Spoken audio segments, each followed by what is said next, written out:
Наконец-то дәмді оқиғаларға қош келдіңіздер.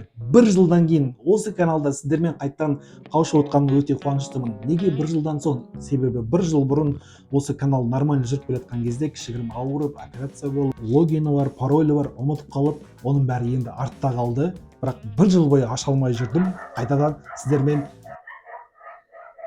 түсінгендеріңіздей осыншама уақыт өтіп кетті, бірақ атам қазақ айтпақшы, естен кеш жақсы. Сондықтан бүгін үй жағдайында донер жасаймыз. Алматы қаласындағы донерна Сатпаева, донерна Абаева донерларынан еш кем болмайды. И сіздерге бір полезный видео болады деген ойдамын, себебі үйде донерді жасау оңай екендігін түсінетін шығарсыздар деп ойлаймын. Рецепт астында болады, сондықтан каналға жазылыңыздар, жарайсың деген белгі қойдыңыздар. Ал енді біз бастайық. Сәттілік.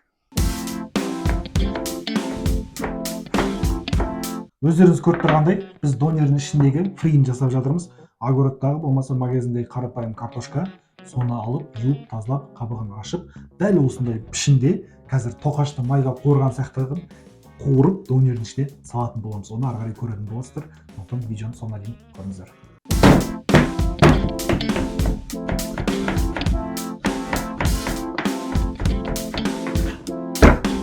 Ал енді етке көшеміз. Ең бірінші біз тауықтың терісін алып тастаймыз. Өйткені ең зиянды бактерияның барлығы тауықтың терісінде.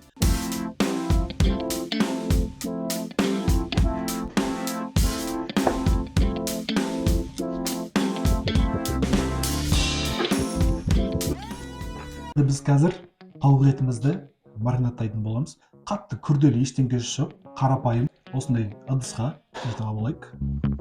Содан кейін ең бірінші тұз қосатын боламыз. Шамалы кішкене көбірек тұзды, өйткені донерда соустан басқа тұз болмайды. Еттің тұзы кішкене сезіліп тұрса, жақсырақ дәм береді. Ол менің ойым. Енді приправа, қателеспесем, лағманный көп емес, аз.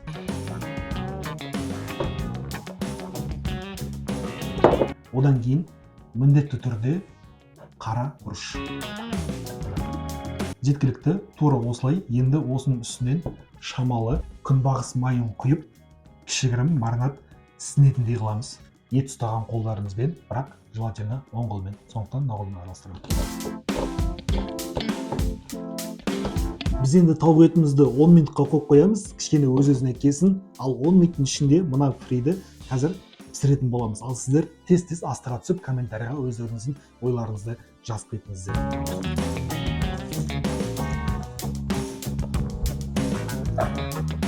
Тура тоқашты апаларымыз қалай пісіреді, дәл солай донердің фриін пісіріп алдық. Ең бастысы басындағы нарезкасы осындай жіңішке болу керек. Солай жасасаңыздар, фрилеріңіз әдемі піседі. Нағыз донердің фри болып. Және бұны қатты қызартудың қажеті жоқ. Осындай золотистый цвет деп айтуға болады. Бисмилля.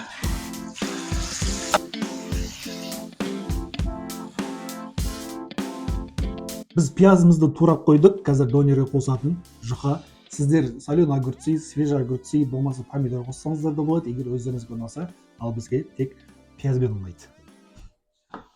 Просто соленый огурцы жоқ. Ең соңғы және әрі маңызды заттардың бірі бұл донердің лавашы. Өздеріңіздің ауылдарыңызда, қалаларыңызда, үйлеріңіздің маңыңызда, магазин, дүкендерге барып, лавашты бүйтіп ұстап көресіздер ғой, салафанда болады, енді кішкене айналдырып, осылай айналатын болсын. Егер қатты болатын болса, ол донерді ораған кезде сынып кетеді.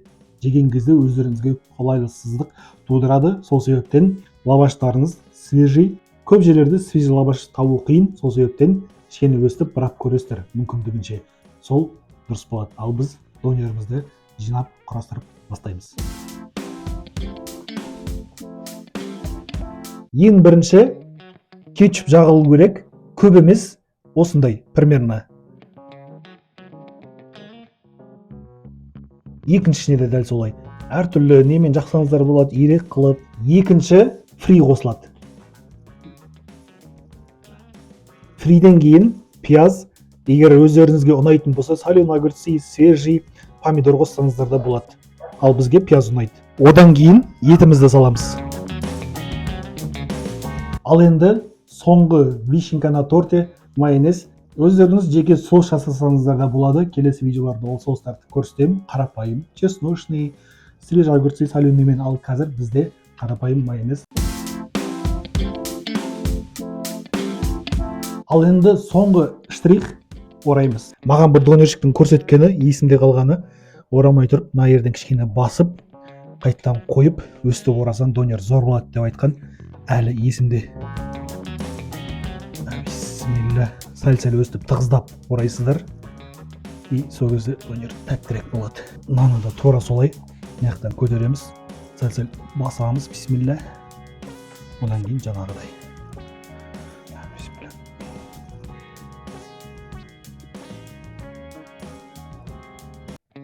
Донеріміз дайын десе де болады. Артындағы пеш бекерден бекер сіздерге көрініп тұрған жоқ. Енді тостердің орнына сол пешке салып қыздыратын боламыз. Сіздер ондай пеш болмаса, газовый пеш болмаса, сковородкаға да қыздырсаңыздар болады.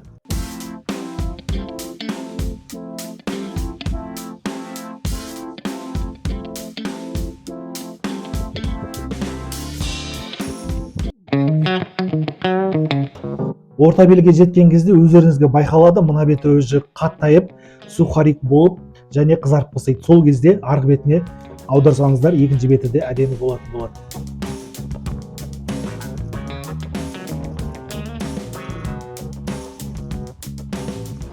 Дәл осылай донеріміз дайын болды. Сіздерге өте пайдалы видео ұсына алдым деген үміттемін.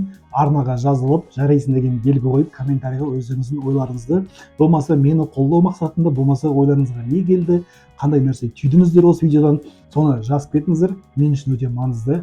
Бір жылдан кейін аккаунтымызды ашып, сіздермен осы каналда қайта қауышқаныма өте қуаныштымын. Қолдаймын деген жай ғана сөз емес, ол жарайсың деген лайк басқандарыңыз, арнаға тіркелгендеріңіз, видеоны WhatsApp, Telegram группаларға таратқандарыңыз, меніңше көп просмотр жинауға қолдау білдіргендеріңіз, қолдау деген осы.